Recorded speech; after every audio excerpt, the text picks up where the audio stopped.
praise what you got for me.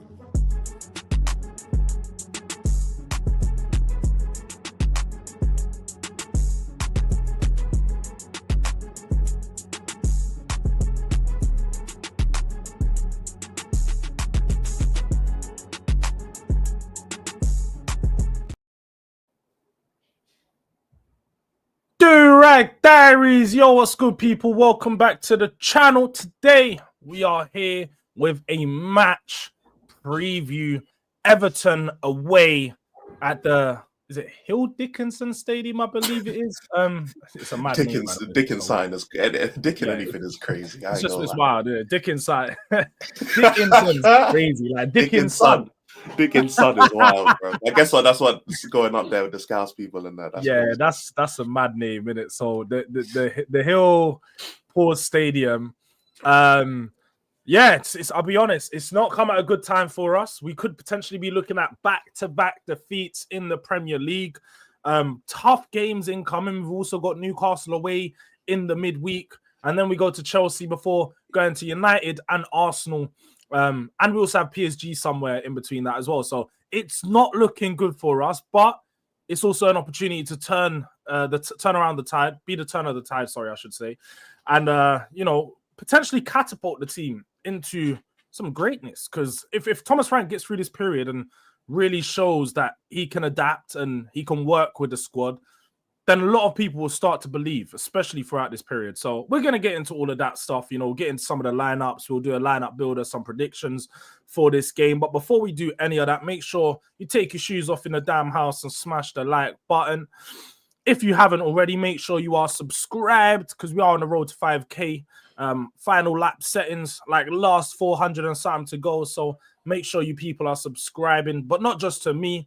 Also Elijah, who's like 20 or something away from 1.5 right now. He's real damn close. So it's in the title, people. Mods, if you can keep putting in the description throughout the stream, it would be much appreciated. But too much of an Elijah Tool C. You can catch him over there. But Elijah, what are you saying today, man? I'm all right, man. I can't lie. I'm okay. The last few games have been kind of peaking it, but Tottenham aside, man, I'm all good, man. Say I'm alive, I'm blessed. Could be worse, man. Could be worse. It could. It really could be. Turn of the fucking weather, though. It's freezing morning. Nowadays, getting up in the morning is tough. Like, I know, bro. I got the flu as well. It's fucking jarring, innit? But, it's weird, though, because, even though I have the flu, it's like I still have energy to do shit. I'm not trying to lie in bed and just, you know what I'm saying? Like, nah, man. We here, man. Nah, that's what we got to do, man. Get up, get out, get about, people, man. You got to go and beat your day nice and early. That's why we're here every day, 10 a.m. We're trying to keep the consistency in the midweek anyway. I won't be going live 10 a.m. tomorrow, especially after a late trench talks. That's not happening, people. Oh, yeah, but look out for the midweek lives. Was it back now? Officially? Yeah. Trench Talks is back. Trench Talks is back now. So look for it. I can't say it's going to be every Friday because I think naturally people have plans and stuff, and it's hard to commit to, innit? But most Fridays, Trench Talks will be going on, and today I believe it is going on. So look out for that later on today as well. Fans on TV, Trench Talks, good show. But let's get into this weekend of football because, as I said, we're going up against the Everton side who have had a very similar start to us in the Premier League. I suppose they've lost one more game than us. In 3-2-3, their record being 3 losses, 2 draws, 3 wins. But we have 4-2-2, just 3 points ahead of them in the table. But it's been a good start, wouldn't you say, to their season, don't you think? Yeah, especially considering what they were projected to do. I know obviously Grealish with the loan deal. It's why they didn't sign people. They signed Barry from Villarreal. They've signed a few players, to be fair. Obviously, Njaye has taken another step in his development as well, and he's causing teams a lot of problems this season. So, especially considering Everton are usually struggling to fight relegation and stuff like that. They've started off decently well, and what's surprising is that they've been a lot more front-footed than we'd expect, especially from a normal Everton team, which is are much more known for the physicality part of the Barca, just scumbag a goal when they can. I think the wingers that they have in Grealish and Dias help give them a little bit of flair that they never really had, and then I still have questions about the the striker, whether it's Beto or whether it's Barry, because I'm not gonna lie, both of them have been kind of mid. I'll be honest, but they're not a bad team, innit? They're still Everton's always been a tough team, especially away. They've always been a tough team to go and get a result from. I don't think that's going to change, and they've actually got a little bit of flair. So even though we're not going to project Everton to really do anything substantial in the league, they're still a tough team. They're still a pain in the side to go and get a result at. They are, man. They're definitely a tough team, and when you talk about going away from home, they're actually unbeaten at this stadium so far. They've only conceded a couple goals, and I think the first time they did concede, I think it was the Everton game, but then West Ham game, sorry, they conceded one, and then Crystal Palace, so they only conceded 2 goals, I think, in 4 games. So they've had a few clean sheets, definitely some confidence to take from that. But more than anything, what you've said there is they're actually playing decent football. Like when you're watching them play, and I ain't watched every game, but whenever I have watched them, compared to when they take it back a few months, I think I watched their pre-season against Man United. They looked awful. They look good, man. Jack Grealish is just a big problem. You know, I was someone who at first didn't want him anywhere near Spurs. Then I was like warming to it, but still didn't really want him anywhere near Spurs. But it's very clear to see that he has a chip on his shoulder and he's looking to prove something. And I don't know whether it's he wants to get into the English team, but he looks damn sure like he's got that confidence back from the Aston Villa days. Like, man is looking warmsy. Obviously, he had a 1 week rest because he couldn't play against City. Well, I suppose 3 weeks rest because there was the international break in between them. So couldn't play against, didn't really get to play in that game. But it's gonna be warmed up for this game, waiting to just get back on that pitch, and I'm sure he's gonna have some confidence playing back at home in front of the Everton fans. But I did want to talk about quickly, before I do, let me big up some of the people in the chat because I've seen there's a few people in here. Big up to Ghosted Inside. Didn't see you yesterday. Vicario's coming to get his thanks from you real soon because you were hating on him, and hey, man of match performance the day after. Big up to Wesley as well in the building. I don't know why StreamYard keeps switching between these usernames and normal. Yeah, I hate it. I hate it so much. Very confusing because there's some people with their ats and not their names, and I don't even know who they are. But we know this is Wesley. So big up to Wesley. Big up to Hyper. It says big up Durag Diaries, man, like E Diddy. What's good, Hyper? But that's one thing I did want to discuss about Everton because we spoke about their style of play. Would you say that their style of play and our style of play are pretty identical at the moment? Because we're very similar in our way that we actually play. Yeah, it is actually pretty similar. Like, it's very similar. When I was speaking to Everton fan yesterday, and I was like, yo, they have very similar players. They set up in a similar way. I think their weaknesses are probably in a similar area, that defensively they're pretty good. They're more better at the back than they are going forward, and their biggest problem is that striker.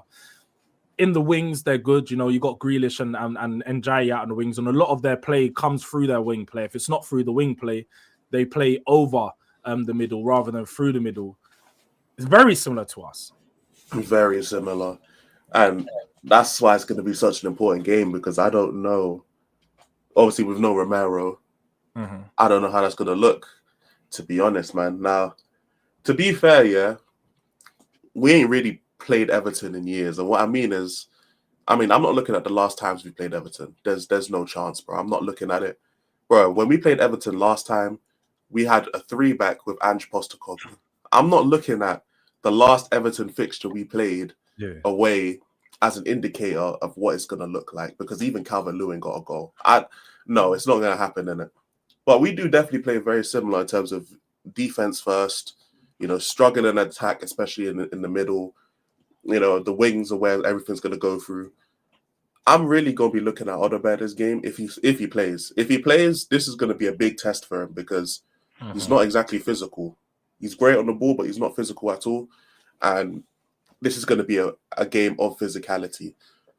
You can't just lie down, bro. Safety pause, because one thing Everton will do is they will kick the shit out of you. They will. So, especially in that midfield area, bro, they will. Wait.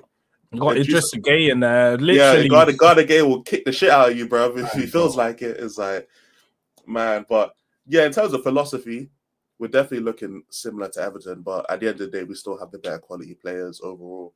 Except for the both winger spots. I'd like to think so. I'm not gonna lie. I'd like to think so. But when you actually break it down, like player versus player, I think we definitely have the better quality. Like defensively, we'd probably start all of our players in every position.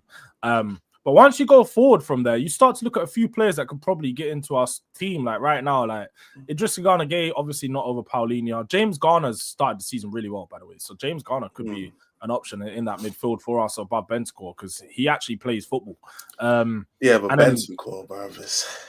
You know what I'm he's saying? good. No, it is. I like Bentancur. I've always been a fan of Bentancur, but I generally feel like recently, especially last year when he had he had the timeout, then he had the injury, then he had the other injury. I feel like the injuries have nerfed him.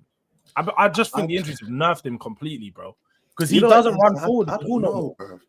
He doesn't carry the ball at all in it, but I don't know, bro. I don't know what it is because I like Bentancur as well. I don't even think Bentancur's bad, but it's just I don't know if it's the confidence or I don't know if it's the tactics or I don't know what it is, yeah, but it's like Paulinho don't have legs, but he's running more than him. You know, Bentancur's just a lot more willing to just sit. But that's also why I don't know why Thomas Frankie's playing Bentancur with him. Like, why are you going to play someone who sits next to Paulinho, who's supposed to be the guy who sits? You know, it don't make no sense to me, bro. Like, it don't make no sense. I understand Saar and Bergvall, they don't pass forward as much, but they carry the ball forward way more. So even if you pass the ball sideways or slightly backwards, if they're carrying the ball forward, they progress the play. Yes. You know what I'm saying? Plus, they're just a lot more accurate, especially Saar. Saar's just a lot more accurate with his passes going forward, especially compared to Bentancur. It's like a 50% gap in terms of pass. So you know what's mad about this, though? I was trying to have this conversation on a panel yesterday, and it was probably the wrong time to have it because Sava, you know, as he does, he's got all these fucking thousands of stats. I used Sava's actual thing. I did this on stream last night, actually. I used Sava's screenshot from his own stream to disprove him. You know, was it the passing thing that he was talking about? Because bro, he I used his own stream. He started off and he's going, well, I'll check the averages across their careers. And I was like, first of all, how's Bergvall supposed to build up a good enough average if he's only played 2 years professionally? It's not really much of a time. But then everyone's just going, Jords, you don't know how averages work. You know, I'm like, I fucking know how averages work. But if you also know maths, you know if you've played a shorter time frame, yeah, you could have higher numbers, but also you could have smaller numbers because you've barely played. Plus, Bentancur's had like a 10-year career. Across his career, he's become a different player. He's a lot more defensive now than he was back in the day. Even when he first came to Spurs, he was a forward passer. He got on the ball, played it forward every single time. That was one of the things we loved about him. He also carried through the lines. If you go look back to, I think there was a goal when Man United 2-2 a few years ago. He carries it through the lines, breaks through, and he shows that ability to beat people, but just can't do it anymore. Just refuses to. But yeah, I'm glad you guys, because bro, by the way, this little bit, if you man see the forward passes, I can't even actually no, I can show. Can I show? No, I can't because you know I can just get. But you can see that little dot, yeah, that little dot in the forward passes. That's what he's arguing to why it's not fair that we're scapegoating Bentancur the way we are in it, bro. Are we being serious? So if you guys see 40.4. So he's 40. You see there's numbers at the top. The pink is Bentancur, the green is Saar. Yeah. If you go 4 from the left, you'll see 40.4 for Bentancur, and you'll see 35.7 for Saar. Those are the percentage of passes that go forward. So you can see Saar is 4% less than Bentancur. However, you know what? I think it's silly to even do this season when he done it. He's better off going off of last season, so you got a longer period to judge them. You might as well, but hey, look, he brought these numbers to his stream, so I'm going to use these numbers. If you go right next to it, you see 40.6 for Bentancur and 91.2% for Saar. That is pass accuracy. As you can see here, you see the forward pass accuracy on the pie chart, how it's not even close. You know why? Because when Bentancur actually passes the ball forward, he loses it. That's why when we're watching the game, we're like, Bentancur don't pass forward, because when he actually does, he loses the ball. That's why. Saar actually not only drives with the ball, but when he actually makes a pass forward, he actually not only hits his man, but as you can see from the key passes, he actually hits his man in a right spot. Yeah. And you see Bergvall does it more too. And Bergvall carries it more than both of them, pretty much combined at that point. Mm-hmm. So to say that not only that our midfield's redundant, which I disagree with, but to say that, we're acting like we don't know ball because Bentancur passes the ball forward more. Sure, but whose passes are more valuable given the evidence that he used in his own argument? Sar's passes are clearly way more valuable. And this is the thing, is that since we basically frozen out Sar, and you can even put Bergvall into this, because how many times has Bergvall really got minutes either? Once you start freezing these players out, technically, for Pelinha and Bentancur, especially Bentancur, who hasn't performed well, what's that going to do to their confidence going through? And I know this leans into what... See a bit better. Here you go. Yeah, to be fair, I appreciate that. That's what it looks like right there. But imagine, right, you're playing. was playing like one of our best players, isn't it? And Bergvall was up and down, but when Bergvall was playing well, he was playing well. Like, it's not like Bergvall was just stinking up the place. Yeah. He had some good games as well. Imagine you're playing like one of our best players, and then because the manager, for whatever reason, he decides, you know what, I want you to just hold the bench for a few games. Once it's a couple games, you're starting to get into those 5, 6, 7 game regions, to the point where everyone's asking, when are you started? Why are you not playing? That's going to start affecting with your psyche at that point, especially if you're like Sar's age, 23? You're supposed to be coming into your prime. You've been performing. Sar just got nominated for one of the players of the season for Spurs. He just got nominated, I think yesterday, on the official Spurs website. So Sar's been one of our better players, and he can't get any game time consistently. I don't know what's that supposed to do. And then he comes on with like 20 minutes left against Monaco, and he doesn't have a good performance. And everyone's looking like, you see that? That's why Sar shouldn't be playing. He's shit. And even Sava's saying he's shit on the Spurs 5. I'm just looking like, bro, like, what is it? Like, these man, I feel like these men are just so pro Thomas Frank, that they'll just say anything to justify what he does, bro. And it's like, bro, like, come on.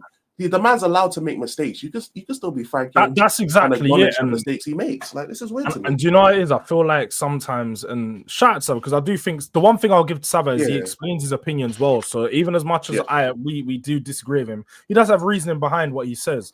But my one problem with his argument for this is he didn't rate these players beforehand. Like, he says he don't rate Sar, doesn't rate. So sort of them not performing at the moment, or them having these little moments and not performing, and Bentancur just being started in there, is a confirmation bias for him to be like, Frank's right because Frank's starting Bentancur, because Bentancur does this and this and this.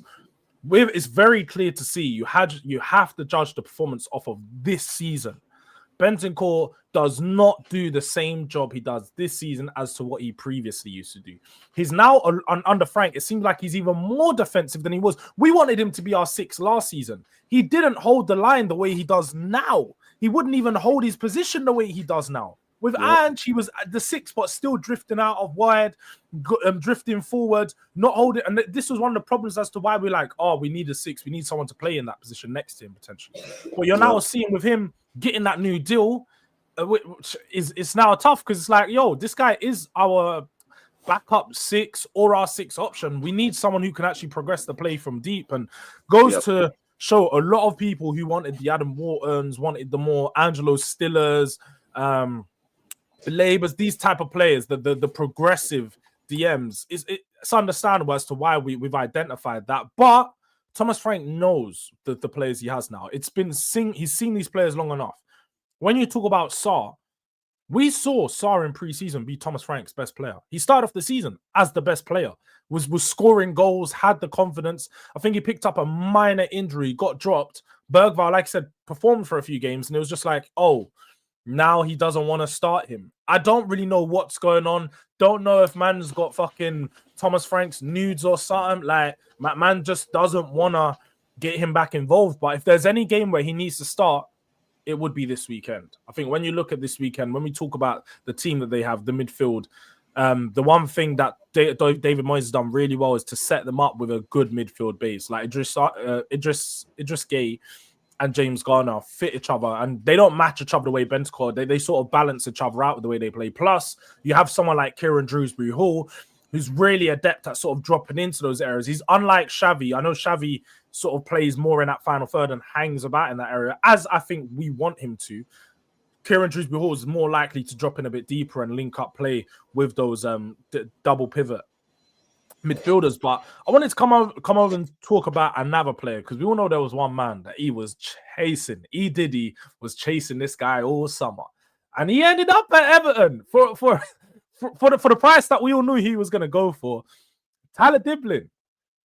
He may be playing up against us this weekend. He could start in the middle, he could start on the wing, or he may not start at all. How are you feeling about that one, man? This is like I your can't number lie. one The vacuum's going on. Can you hear it? slightly, not too loud. It's not It's that not too loud. loud. All right, calm. Dibbling. I really thought he was coming Spurs. You know what it is? Yeah? After what's it called? The Eze deal flopped. I was like, yeah, you know what? Yeah, this is such a Tottenham thing to sign this brother, fam. This overpriced mid guy, fam. And the link started coming back. I'm like, there's no way. But thankfully, and I'm still grateful for Everton. They signed him. I can't lie though. If he signs, yeah, and he has a great game, I'm gonna be pissed because he's mid. He's so mid. So if he starts balling out against us, yeah, I'm gonna be so bad. I swear to God. But Dibbling, I was so like, and the thing is, people are saying, "Yo, I'm gonna blame you," like if Dibbling comes to Spurs. It's like, bro, but I don't want the guy either. So what are we doing here, bro? I don't want him.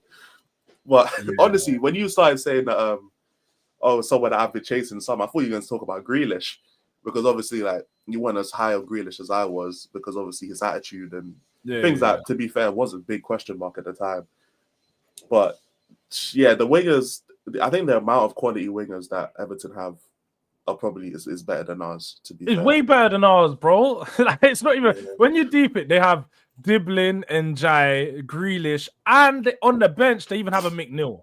And some people may not rate McNeil, but McNeil does a job, bro. He's definitely better than Odobert and Tell. I'll be honest, definitely better than Odobert and Tell. Maybe even a Johnson. Like, I'd rather throw a McNeil out on the wing than a Johnson, because he actually has tech. Like, he can whip a ball in, can cross it, can shoot as well.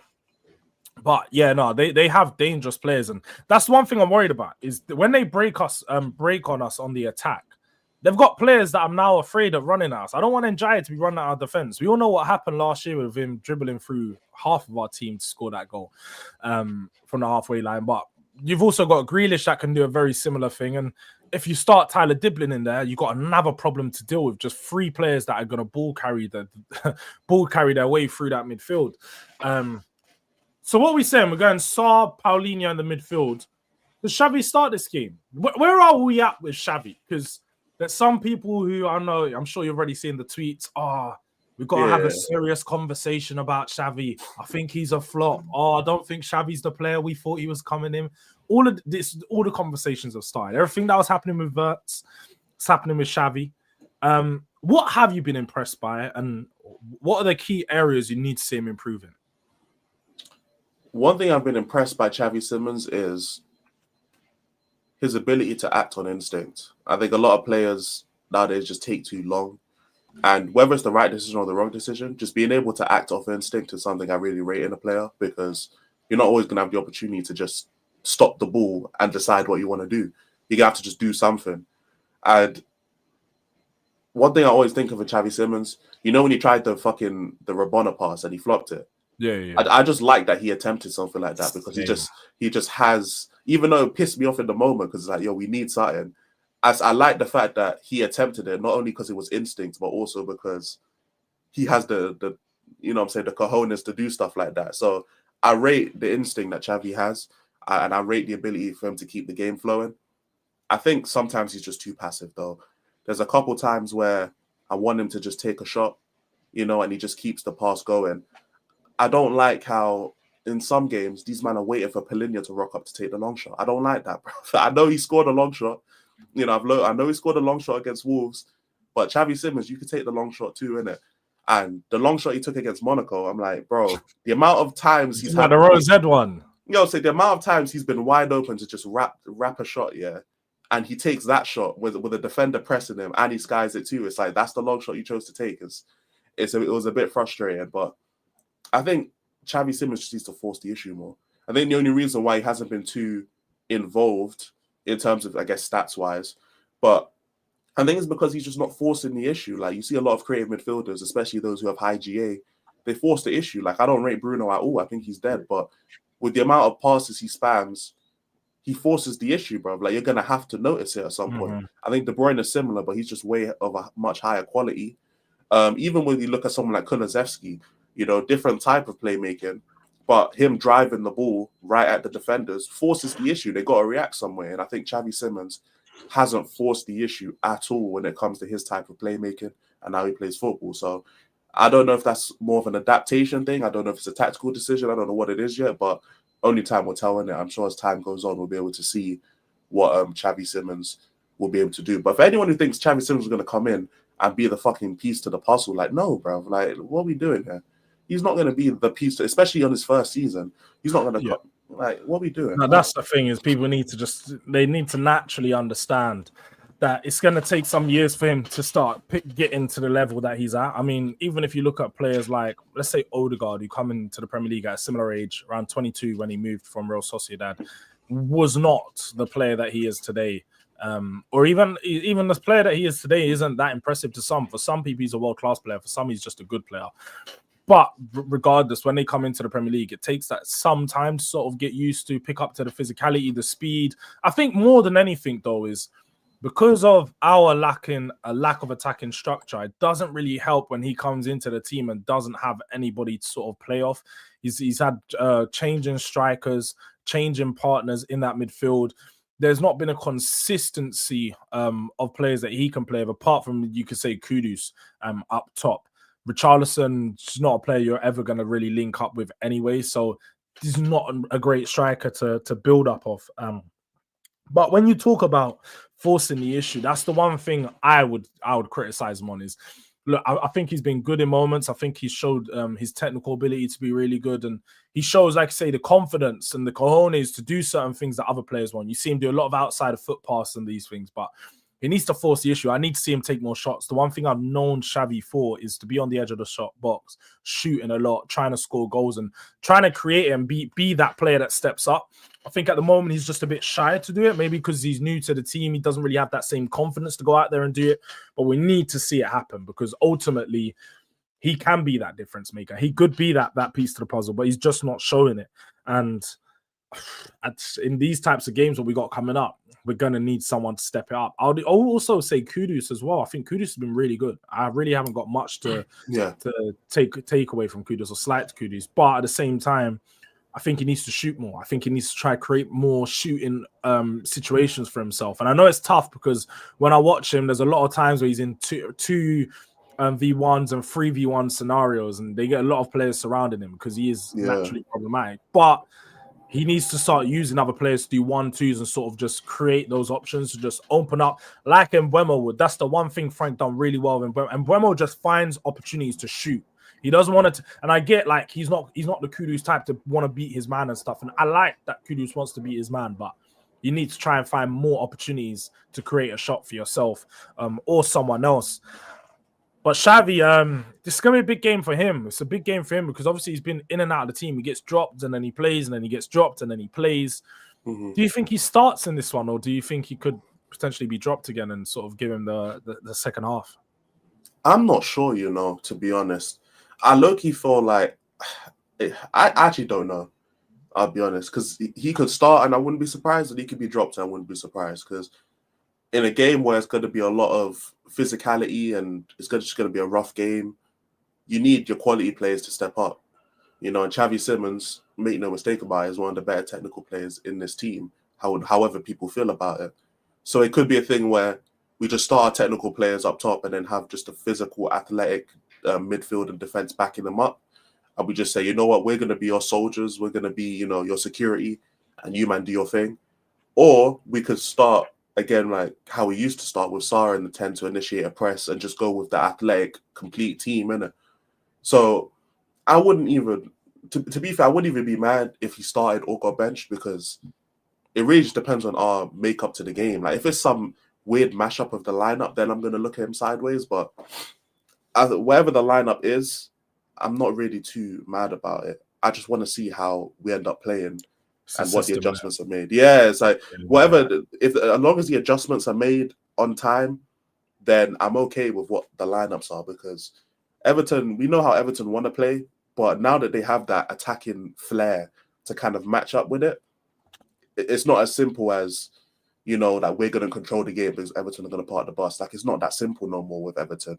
They still, even if it's like even if it's a rubber knife, bro, then the rubber knife still pokes you. It hurts, bro. You know what I'm saying? So you do have to pay attention to the people they got up top in it. So I wouldn't be too surprised if Xavi got benched as well to kind of make up for that, or if we're just going to start him and say, you know what, yeah, we're just going to go for it because we got better players. We have to start him. We have to go for it. I feel like for a player like him that you spend a lot of money on, you have to just play them into confidence. And even if they keep having a few bad games, sometimes you just keep playing. And once it clicks, like I think I watched Jay Bothright say it on Filthy last night. He said, like, when you're winning, it's easy. Everything's easy. You don't think. You're just playing, you're shooting. I'm sure people have played a sport before. I don't know if it's whether it's basketball, when you're just shooting from a certain area and you just know you're gonna hit. Like you're playing and you just know I'm shooting, I've got the confidence, I'm gonna score, and you're scoring. When you're not scoring and you're not like able to make it work, you start to overthink everything. And I think he's in that moment right now where he's starting to overthink things rather than just do it. So I think you just keep starting him in games, giving him that full game to sort of build that confidence. But more than anything, just play through this patch at the moment that he's going through. And I think we're going to see him come out on top. But also, like I said, if we see him start with this midfield trio that Frosty has put in here, Sarr, Xavi, and Paulinho, I think it could look good. But more than anything, we need to see those tactical adaptations because, hey, we were sold. We were sold on these adaptations. And I was sold on it too. Frank wasn't my number one option. But when he did come in, the one thing that all the Frank inners, like the people that were trying to sell Frank, they were sitting there saying, yo, Jords, man, adaptable. This is a guy that he doesn't just give you one style. He gives you multiple styles. He can do defensive. He can do attacking. He can do all of it. The one thing he won't do is dominate in football. We know that. He's not going to dominate games. He's not going to be someone that's going to take over 60% possession. We're not going to do that. We saw Ange do it, and it didn't necessarily make us score goals. So I'm not all about the dominating football thing, but we just need to be playing more effective football because right now we're not effective. And the one thing we can all see is we do about 1,000 passes on the edge of the box, bro. Let's get some people to force the issue. Kengi's coming. Always got the mad nicknames. Shabby Siemens is crazy. The Siemens stuff is Siemens is insane, bro. I've been hearing it too much recently. It's mad. We want Katie Hopkins football. What is Katie Hopkins football? I don't even know what that is. Give us that Charlie Adams and Lee Catamol pivot, then slap on Sasa Torre, and then put on NG's younger brother to left wing. I'm guessing that's Tell. It must be Tell.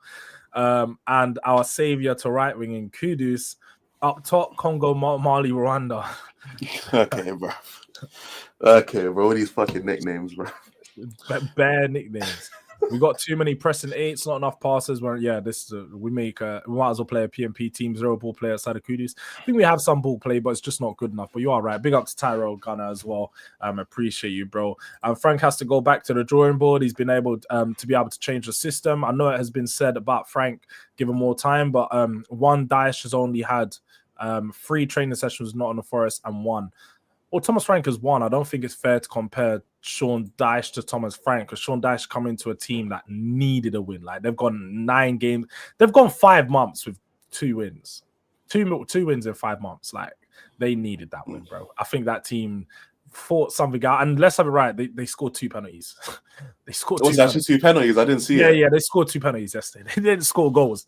So Sean Dyche just got them scoring a pen. All right, lads, let's just defend the lead, yeah, and done that for pretty much 90 minutes. So we're not going to gas up the fact that he got his first win with 2 penalties after they haven't won for so long. Frank was known for winning games with the least possession. Yeah, for Frank was definitely one of those types managers. And we've had that before with Conte and Mourinho. And let's be honest, Conte and Mourinho played some really good attacking football. So I don't think you necessarily need the ball that much to play good attacking football, but just need to be effective when we are on the ball. Let's bring it to, I suppose, the striker issue. Because we now got 3 options. Went from 2 to now 3 with Muani back, played about 20 minutes the other day. And to be fair, he instantly looked better than Richarlison. Like, even just within the few moments, the few touches he did have, the few times he's getting into the striker position and trying to hold it up for us from Vicario's passes, he just looked a little bit better, a little bit more switched on. His IQ just seemed a bit better where he wanted to get that ball when he's bringing it down, who he's passing it to. It didn't look amazing, but just looked better than Richarlison. Who do you go for to start this week? Because obviously we had Tell last week, didn't necessarily put in a great performance. Richarlison come on, didn't really do much. But Richarlison is also going up against his former side and his beloved Everton, where they love him. Like he's a great hero. So Do you think he could take some confidence, sort of playing in Everton, sort of ride the wave type shit?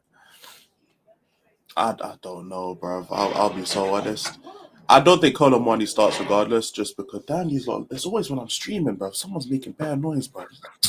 But I don't know. I know Colin Muani won't start because I think they're still trying to phase in his minutes and stuff like that. So I wouldn't be surprised if he holds bench. But between Tell and Richarlison, boy, I don't know. Boy, I think it might be Richarlison just because he matches the physical.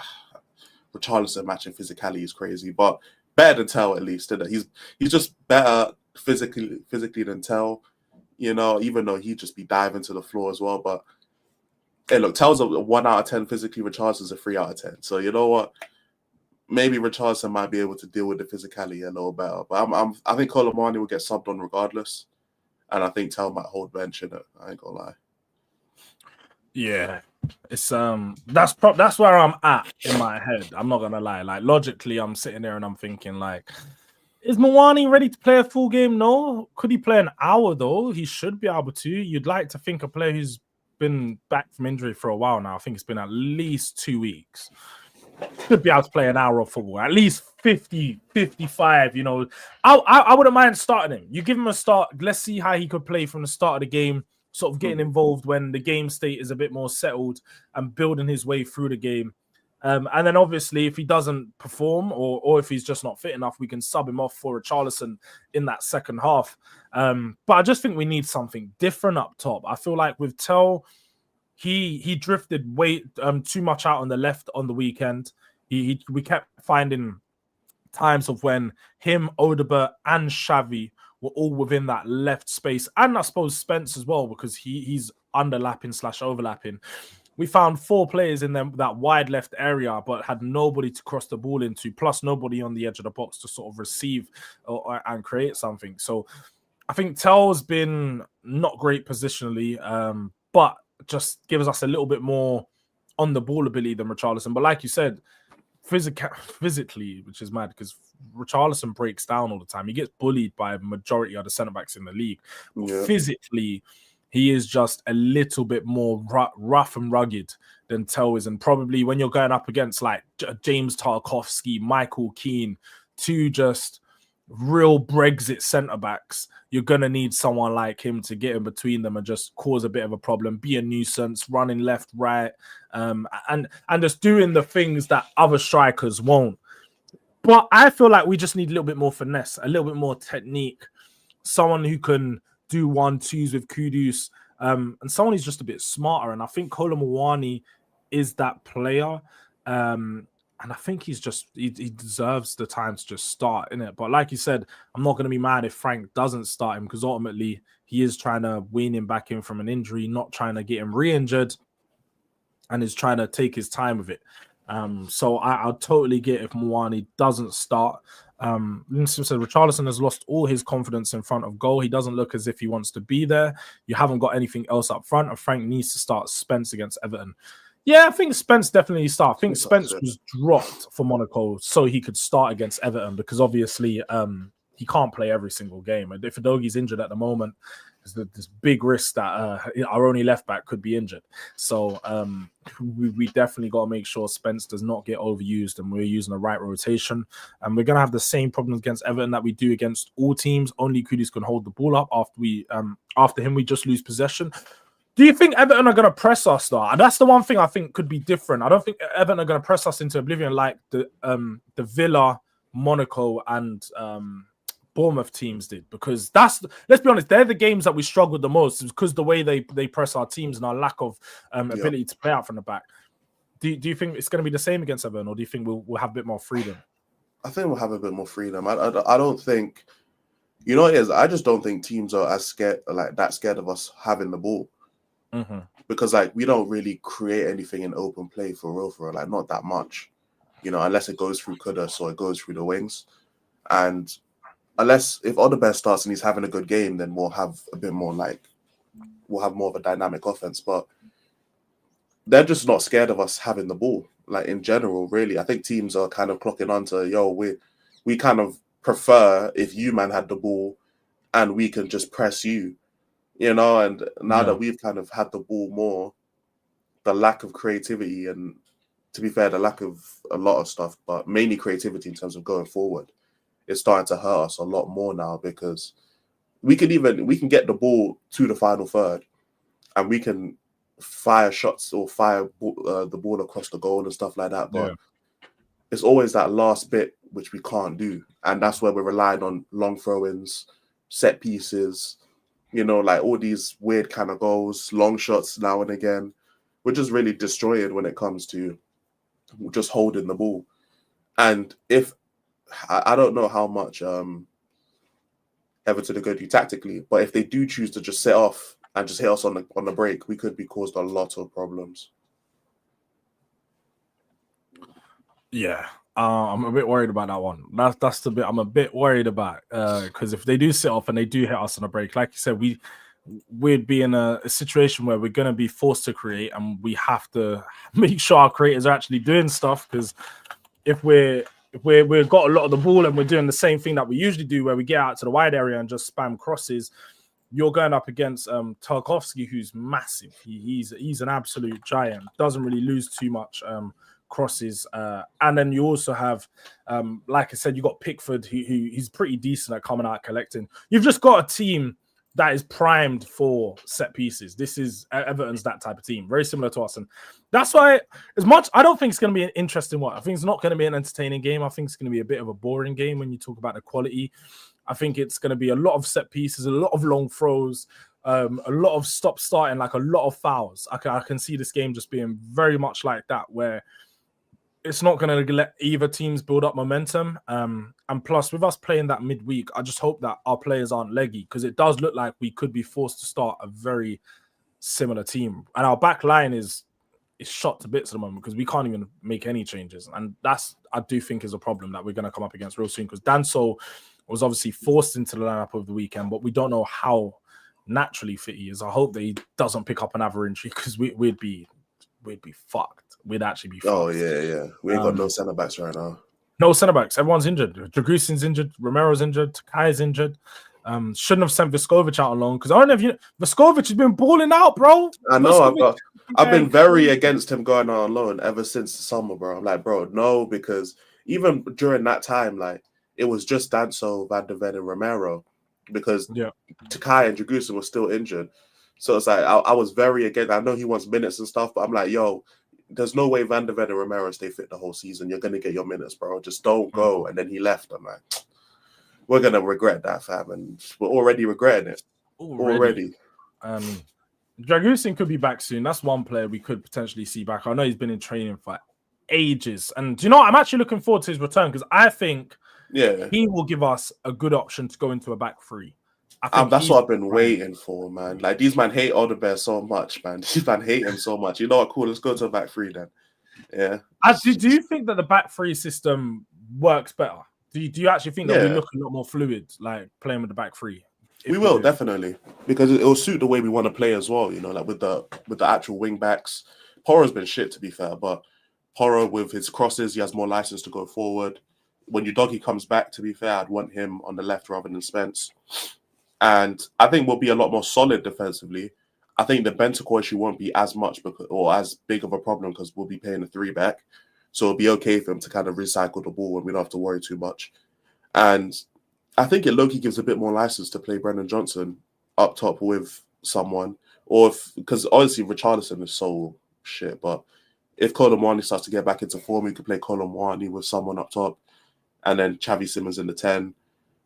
It kind of has to force that issue between Bergvall and Xavi Simons, gives them a bit of like friendly competition over who starts there, because I don't know what Frank sees in Bergvall, but apparently he sees him as a 10, and it's like, I don't know where.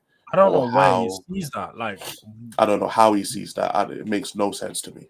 When I was watching Bergvall compilations, like back before he joined Spurs, I thought he was a 10. He came to Spurs, and instantly it was very clear to see he wasn't a 10. Like, he's too physical for a 10. Like, he's a player who likes to, like, remember when Dele Alli came, like when he was young, he'd just get involved in bare challenges, throw himself around the pitch. That's what I get from Bergvall. Very similar vibes. Like, he wants to throw himself around the pitch. He wants to get involved in the play. He's a pressing machine. But he was always better from deeper because he can play through the lines, and he like I said, he can also drive with the ball, but he needs space to drive.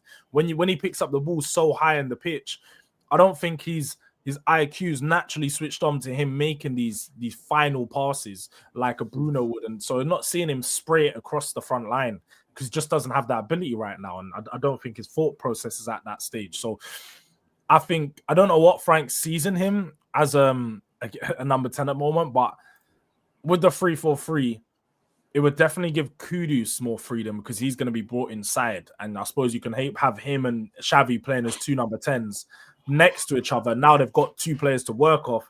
And it also gives Spence the ability to sort of more overlapping, even though I think he's not that good doing it on the left-hand side. I do think that if we do go to a 3-4-3, Bentancur definitely can't start in the team because then we'd still have the same problem of two midfielders that aren't progressing the ball into the Xavi, Simons, and Kudus. So yeah. Oh no, I was thinking more of a 3-5-2 to be fair, but 3-4-3 is fine as well. Oh yeah. I was thinking 3-4-3. Yeah, Bentancur can't start in that definitely. You'd have to start Sarr Bergvall. It'd have to be Sarr. It has to be Sarr, innit? When you look it at has it, to be Sarr, but yeah, I was trying to be fair. I would say Bergvall, but I think Sarr at the moment is just his ability to cover so much ground is like, why do you not play him? Like, it just makes sense. Yeah. Even when he's not that great going forward, he will sweep up for you at the back and then give you the ability to drive forward on the counter a lot of the times. So that just makes sense in it, but obviously not something that he's doing. But I have been putting together a quick lineup builder for the people because we know they love them. Let me just share my screen with what I built so far so we could put together the final few positions. Because I could tell you went on there, bro. You started lagging, bro. I think the start of the first right now. There's no yeah. So this is what we got together right now. Am I still lagging mad? Am I like it's so bad, bro? The delay is crazy. But look, as we can see, people, we've got the back six, Paulinho in the middle, the base of the midfield. I think with me and have pretty much agreed on Pap Sarr being the starter for this game, which we've said for a few games, but I think he has to start in this one. And then I think in the 10, I'll be honest, it has to be Xavi. Like I said, we have to play him into form. So there's only one man that can really start. I think you could go Bergvall, but if you go off his last performance, he was awful. He was awful against Monaco. Yeah. There's no sugarcoating it. So he just doesn't deserve to start. And then away from that, the front line, I think, like I said, it's probably going to be Richarlison up top. As much as I don't want him, it probably will be. I'd rather start Tell, bro, at this point, man. Oh, my. Richarlison is... Do you know what? Do you think Tell could play on the left? Because obviously, when we talk about rotation, Odobert started a few games in a row now. I think if you go back to... he played the Villa game, he played the Monaco game, but also played a few games before that. They're mad, bro. This website's got worse. Like, it's every 5 or 10 seconds they give you a pop-up. So, do you think Tell could start on the left wing? He might get his first start out on the left, or do you think Odobert has actually just been performing? Odobert's been good. It would be one thing if he was bad, but Odobert hasn't been bad, fam. You know what it is, yeah? People have their mind made up about Odobert, especially. So, like, they just ignore all the good stuff he does in it. And it's like, you could easily say, like, I mean, Odobert definitely is our best winger. Left winger, not winger. Fucking hell. He's our best left winger in the club, in my opinion.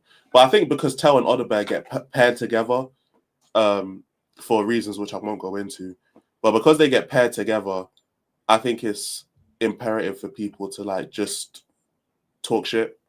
You know, but to say Odobert hasn't been good the last few games, ever since the Leeds game, he's put in a good performance every single game. Yeah. Like, you can't tell me he's had a bad performance. So he's probably our best player against Monaco. Literally, yeah. So I think on performance alone, he should start. He warrants a start. I just feel bad for Kudus because he looks fatigued. He looks like he's slightly getting a bit tired. Slightly, I'm not gonna like because he's still doing the same things. That's why that's why I think he got subbed off against Monaco. Yeah.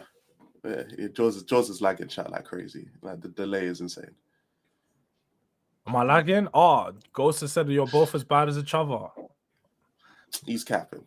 Maybe it's not just me. No, it's definitely me. It's because I'm hosting the stream, people. So we're probably both lagging. Let me just take off the screenshot. You're seeing the lineup now, people. Once I take that off, we should be back to normal, back to default settings. But we are desperate for Cooley, my bro. We are so damn desperate to get my boy back into that team. I can't wait to see what he could do in the 8. I think if you play him, Paulinho, and Xavi, you could see a real dangerous midfield. But it's very, very positive. We've seen that midfield of him and Maddison and Bentancur start a few times, and that looked really good for the moments that it did play, and for the small amount of games it worked. But I'm open to seeing it again. I think we should definitely see that again, but we have to wait a few more months before Cooley's back and up and available. People, drop your predictions in the chat. We're going to be going through, obviously, some of our predictions real soon, but drop your predictions in the chat so we could just build that up. Let me know what your score lines are for this weekend for this game. Are we going to beat Everton? How confident are you guys in us beating Everton? Let us know. Put your predictions in the chat. And yeah, man. E, what are you saying for this game? Are you going to go over win? Yeah, I'm going to go over 1-0 Spurs. Oh. You know, I'm hearing it. I'm hearing it. I'd love to say that I can see us winning, but I just can't. I can't see us winning. I'm gonna go 1-1.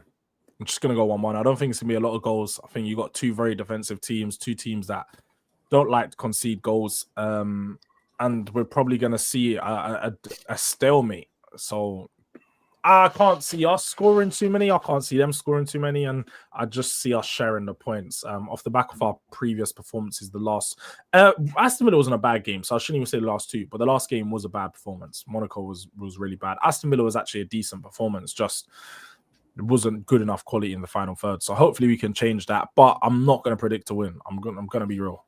I'm going to say do you think we draw. If we go to Everton, we win? Do you think it's a statement win?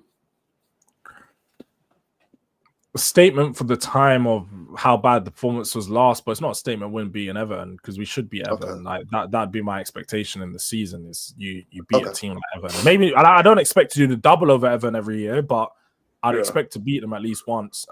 So yeah, I wouldn't say statement, but that next game, the next 3 games give him an opportunity to make a statement performance. Even the 4, to be fair, because you could include the Newcastle game midweek, it's an away game.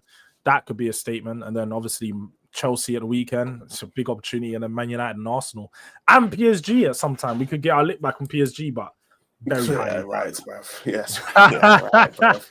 Bruv. GBG's on PSG is anybody. We're gonna outside. hold like 6, bro. We're gonna hold like 6 goals, man. And then hopefully we just beat Copenhagen because we need the points because the goal difference will be in the mud. Bro, it was so depressing. So depressing watching everyone else score 4 or 5 goals and us, man, just bagged the 0-0. Seeing 5-1, 6-1, 6-1, 7-2. You know what I'm saying? All this shit. 4-0. 0-0 here, bro. Nah, no. These mad scorelines, and we just have the deadest of games. Like it was, just wasn't good, man.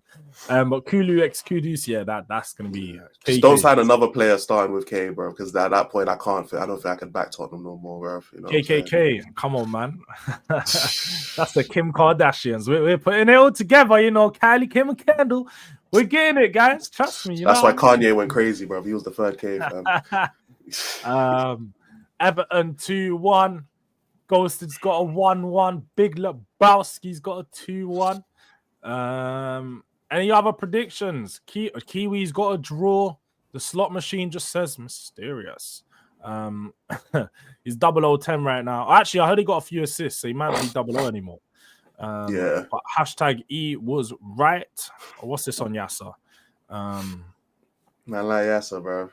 Big up to Yasser, though, man. Oh yeah, I noticed a comment saying, Ghosted was saying how since I've realized how crazy people are, I've started to talk like a little bit more rationally. No, I'm saying the same things I was before. It's just now with a bit more evidence, it just sounds a lot more plausible. But I'm saying the exact same thing I was saying a month ago, 2 months ago. No, but you've not been regurgitating because at first you were regurgitating the Frank is a fraud. Frank's exposed. You were doing all these like buzzwords. You're using the buzzwords. That's what you're doing. You're not using the buzzwords anymore. You're just giving context now. No, but the difference is that these last 2 performances, like the Monaco one, obviously we got outperformed, but Villa especially, We didn't get outperformed. We outperformed them and we just lost. And that was always my stipulations. It was if we outperform the other team but we end up losing, I'm not going to be mad at it because I don't see us winning anything of note anyway. That has always been my stipulation. Now my stipulations are being upheld. I'm not going to be crashing out. But I mean, he's still on fraud watch, bro. If you want the buzzwords, he still is, bro. Yeah, he's still there, bro. He ain't left. I feel the exact same way. It's just, but it's like I'm just not crazy and idiotic enough to say Frank out. But now the Frank out crowd is getting loud. I see him a lot more rational now. That's what it is. But I'm saying the same I thing. get what you mean. Yeah, you seem more rational because you got guys. There's not a Frank out crowd. It's Deji. It's Deji. It's Deji alone. No, I can't lie, Jords. Hey, I've got a few Frank out people in my chat, bro. But I can't lie. Fair. Well, I tell you, Frank out, they're a big minority, but they chat loud, bro. Yeah, it would Deji. Well, and obviously, loud, there's a few, but the only ones online that I know is Deji. And the one thing I know about Deji is I don't know whether I can take him serious or not, because I know sometimes Deji is out here on streams just crashing out for the sake of crashing out. But that's Deji. Deji's been like this for as long as you know him. I remember when we had Conte, as soon as Conte came in, we're streaming, and this guy was like, we're winning the league and the Premier League, the Champions League and the league. Like, he used to do this type of stuff. He's very much either all the way positive or all the way negative. So that's fine. I ain't got a problem with Deji coming out and saying Frank out. That's cool. But if anyone who's actually rational comes out and says Frank out, I'm going to need some good explanations, because I don't think there's any rationale to saying get Frank out of the club 13 games in. If we're 20 games in, cool. But like, he's not doing what Ange done at Nottingham Forest and not win a game for 8 games, or Glasner, who didn't win 7 games or something like that. There's loads of managers that start off their career not winning games and turn it around. I think Frank's actually had a fairly decent start to what you would expect. Like, even you get managers like Pep Guardiola come in and probably had a similar start to him. Like, then you're not going to win every one of your first 10 games. But the performances aren't great. That's one thing we have to know. The results are decent. The performances aren't great. So they need to pick up. Spurs King got us losing 2-0. Anthony Clark's got us losing 4-0. That's an Arsenal fan, so makes sense. Anytime Van der Ven captained, we drew. So does that mean we're going to draw again? I mean, he's only captained a few games, but I hear it. I hear your point. And technically, he captained the weekend, and we lost against Villa. I'd say captain Villa, isn't it? Yeah. So he did. That's not a right stat, but I hear it. I hear your point. Hello, Frank Outers in chat. Shit depressing like last season all over again. Nah, it's not depressing. It's hilarious. I can't lie. It's fucking funny. It's funny as shit. I've got like such a range in it. So many people like I got a bunch of Frank inners in my comment section, and I got a bunch of Frank Outers in the chat. These might just be clashing, bro, and that shit is. I find it funny personally. I find it funny. Yeah, I'm surprised Tottenham Rangers not here today. He's usually just here for. He said he's taking a week off, innit? He's taking a week off to detox, bro. He's like, he's not watching the Everton game, bro. I'm like, fair enough, bro. These men are funny. Jay Simpson's rather depressed as well. Shout out to Jay, but he's like, bro, I've stopped watching the games again. I remember he done this last year as well. Like, I don't know how fans get depressed so quickly. Like, honestly, last year was depressing. I hear it, but I still watched. I think I stopped watching Premier League around April, innit? So because I think that's whenever I stopped doing my match reactions, when I stopped doing the watches. So I may have stopped in April. I was like, I ain't even reacting to this shit no more, bro. I stopped time. I don't know how you was. You still don't watch alongs for most? I did every watch along. I started doing watch alongs after the Ipswich game. That was the first game I did the watch along, and I did every watch along apart from some Europa League games I was working. And then the Southampton game, which we won 3-1, I didn't do a watch along. But then every other game I did a watch along up until the end of the season. Yeah, madman. I was not watching that shit, bro. I wasn't even watching it at home. That's how I wasn't even watching it on my ones. I was like, I'm not watching this. I'll just check. I'm doing the old school thing, man's checking. Oh, just check Google it. Yeah, I'm checking the updates. Mid game. What we're losing? Fuck it, we lost. Like, I couldn't bear watching at that point, bro. It's just depressing. Like, that was me during the fucking Conte era, bro. But I was just checking my phone, bro, because I was like, you know what? Yeah, this is getting long, bro. Towards the end, it was getting long. I'm like, getting dark under Stellini and that. It was dark, bro. Yeah, man. I wasn't watching that Newcastle game, bro. I think I was working that day, yeah. But I think it was a Sunday we played them. I was working that day. I was like, yeah, Tottenham are playing in it. But obviously, when you're working, you get distracted. So, like, I checked the game. I was like, oh, yeah, the game's been going on for like 30 minutes. Let me check. I'm seeing 5-0, bro. I'm like, okay, bro. Why did I check it? Yeah, Bro, man. you ruined my whole mood, fam. Man, I think I whatever, turned off that game so quick. Like I just remember sitting there. You know when you see the first goal and you're like, all right, cool. But then the second goal happened. It was exactly the same. I'm like, what the fuck is going on, bro? They've had 2 shots, 2 goals. Then they have another one they should have scored. They didn't score it. And then they scored a third, and I'm like, it's 12 minutes. What the fuck do you mean? Bro, the only other time I remember seeing a game like that was when I think Liverpool done it to Arsenal, and they were like 5-1 up in like 25 minutes. Honestly, like watching your team get battered that quickly, I don't even know. Like, is the worst type of shit going on. Just watching your team get pressed the fuck. Hey, Lloris. We spoke about it the other day, man. That was awful. He deserved the ending. Arson. His nickname for me at the end was Arson Cheeks Lloris, bruv. I used to call him Arson Cheeks Lloris, bruv. He was shit at the end. I can't lie, he was shit. At this point, I'll just be listening and waiting for the transfers to come in. We got a long time till transfers, Jay. A long time. Kudus gets marked by 2 or 3 players in every game. If he is kept quiet, our attack is getting shut down. There's nothing going forward. I think we've been found out. Definitely. I think that's a great point. He's definitely been marked out of the game. But when you say being found out, I don't think there's much to find out. It's just stop Kudus and you've stopped Spurs from scoring. Like that's how it's been this season. Soon as Villa scored the second, I turned my laptop off. To be fair, there was like 12 minutes to go in that game. I was definitely locked in, and we could have scored. Muani had a very good opportunity to equalize, just miss hit it. When we lose, I just cut from E's chat. I can't lie, man. Start going mad and getting onto my positivity. bro, my chat is, it's funny, but I need you in the chat, Ghosted, because like when you go, it upsets the balance in it. I need Frank Outers, I need Frank Inners in the chat, bro. You know what I'm saying? Because I'm like in the middle, bro. Like you. Man, them know I got Frank on Fraud Watch, but it's like I can't have, it's like the devil and angel on your shoulder, bro. Like Ghost is the angel and Tottenham Rangers the devil, fam. You know what I'm saying? Like live always like that. It's you know what I'm saying? It's like I'm battling demons, bro. You know, so I can't go too far into the positive, can't go too far into the negative, man. Unless it really warrants it. But yeah, man, this whole manager situation is, I can't lie, it's funny as shit, but people taking it too seriously. I don't know about this, Wolfie. I don't know if it's because Deji got standards, but maybe you should worry about your standards, Wolfie. You should worry about your standards because I said you got your first win under Sean Dyche. You know, Sean Dyche in. We're all there. You know, man like Sean Cold stunner. You know what I mean? You know what I'm saying? man hit Porto with that one. Kept his first clean sheet as well of the season. Don't get onto my manager. Don't be getting onto my manager, Wolfie. Man like Jay, we were just speaking about you, bro. I hope you're well. Just passing through. Like the video, folks. That's what it's about, man. Make sure you like the video. But big up to you, Jay, man. Lighten up, Jay. That's one thing I'll say. Lighten up. Spurs are going to do better this season. It's not a 20-loss season. Maybe a 10-loss season. It's only half. Wolfie is enjoying life, you know. I'll give you till Feb, Max Jords. We'll see. But I'll give you till the end of the season. And then relegation, because that's what's looking ahead for you, bro. Championship football. I told you, Wolfie, if you're in the championship, I'm sorry. I know we're cool. I know we're friends, but I ain't streaming with you. I ain't streaming with championship guys. Just know you ain't got enough XP for that one. So when you're in the championship, you got to get your levels up. You know what they say? Like, you got to battle with who you're around. Maybe you go find some Ipswich fans and them one to go stream with. I don't know, innit? But you have to know your levels. So, yeah, unfortunately, we're not going to be doing no work together next year. So enjoy it for now. Sean Dyche is the truth, and Wolfie didn't want to listen. I didn't. I was trying to tell fans a couple weeks ago, even my United fans, I was like, yo, does any manager you want to go get Sean Dyche, bruv.